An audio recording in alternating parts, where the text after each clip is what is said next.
Hey, Phil. Hey, Ryan. Tell me, what's your budget? For what? Your monthly payment on the vehicle that you're about to buy. I'm not telling you. Oh, why? That's right. And you shouldn't tell them either. That's correct. Never, ever, ever answer that question, especially in the beginning phases of potentially buying a car. That's right. Now, I'm Ryan Leverett, I'm Phil Menzat. and together we have over 25 years of experience working in dealerships so that we can give you the insider's knowledge, the secrets, the behind the scenes that we can save you time and money and let you have a better experience next time you buy a car. Yeah. And answering the question, what's your budget? Especially a monthly payment budget is one of the worst things that you can do. It's actually one of the costliest mistakes you can make because... Yeah, you always want to negotiate on the price first, not the payment. Dealerships will get you to focus on payments as soon as possible. It's one of the ways that they trick you. It's one of the ways that they hide things. But what you want to do is focus on the vehicle and the price. The payment comes afterwards. The payment is how you buy the vehicle. The price is what you're actually paying for the vehicle. Yeah. And that's very, very important. So don't focus on the payment until you've negotiated the price and also the vehicle itself, because there is no such thing as a good deal on the wrong vehicle. That's right. So always negotiate the vehicle first. Now, I've got in my hand a Foursquare, and if you've been into a dealership in the last 10 years, you've seen one of these.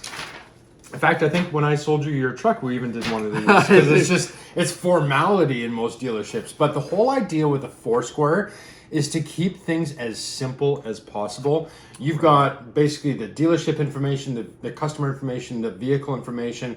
You've got the price that you're paying for it, the trade-in amount, the amount of cash down, and the payment, and that's it. What's not included on this is the fees, the accessories, line by line by line, itemized, so that you have an understanding of what you are actually paying. There's not even taxes on this. No. But most people, because as a salesperson, I can convince you to buy a vehicle if it fits in your monthly payment budget. Yeah. You don't even think twice. You don't even ask. No.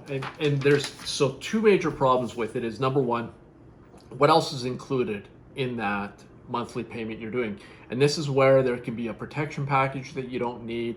There could be an extended insurance or warranties that you don't need. That's right. There can be all kinds of stuff you don't need. There might be hidden fees. You never know. What you want to do is get a full breakdown. Yeah. So this is called a disclosure, and any salesperson that's worth their salt should be able to print you off one of these, as well as going through one of these. Again, when I sold Phil his truck, we did both. This Foursquare silly thing that's archaic and has been in the business forever, it still goes in the file. It still is a way to declare, yes, you want to buy this vehicle, you're trading in this vehicle, here's what the payment is. But make sure you get a full disclosure, itemized, line by line by line, before you go into the business office. Because here's what the biggest mistake is that I see, is you don't get this before you go in the business office, and then you go into the business office and you're tired. Yeah. It's been 2-3 hours. You've test driven a vehicle, you've done a trade appraisal, you've had to wrangle the kids, you've done all the above, and then you go in the business office and you're like, I just want to get this done with. Plus, there's a big difference between this, which is simple and easy to read and is only one page, versus the several forms and sign here, initial here, blood sample there. And if you've ever been into a dealership in the last 10 years and done a lease contract or a finance contract, it's pages and you don't pages want to read and it pages. all. You don't want to read it all.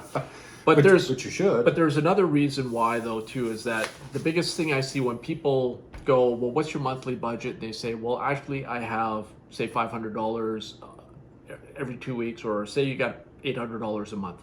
You go, oh, $800 a month. But they neglect the cost of ownership. Right. Oh, then it's another 100 something for an insurance, and then it's another, $100 or more for gas, and then there's something else. These are part of things. When you have your monthly budget in mind, you should be thinking about that as well. Here's another thing I want to share that's really, really, really behind the scenes.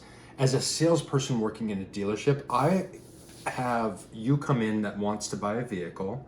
We find the right vehicle. I know what your budget is, and then I go to my sales manager and say, write me up one of these worksheets.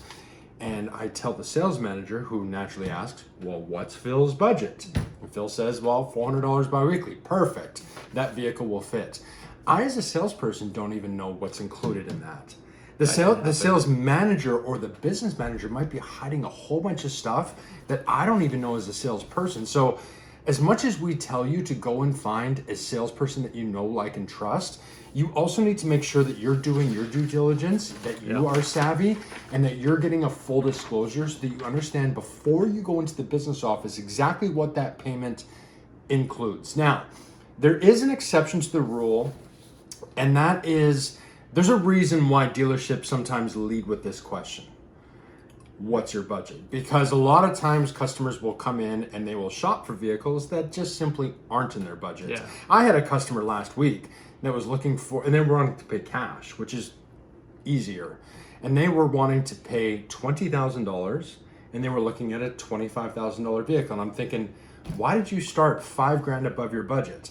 Or a customer that maybe has had credit challenges, or maybe they're purchasing from out of town. There's a variety of reasons why dealerships have been trained, salespeople have been trained to lead with what's your monthly budget, because a lot of times customers don't necessarily give all of the information up front. That's true too. Dealerships, some dealerships will even pull credit before they even get payments, which I don't agree with at all.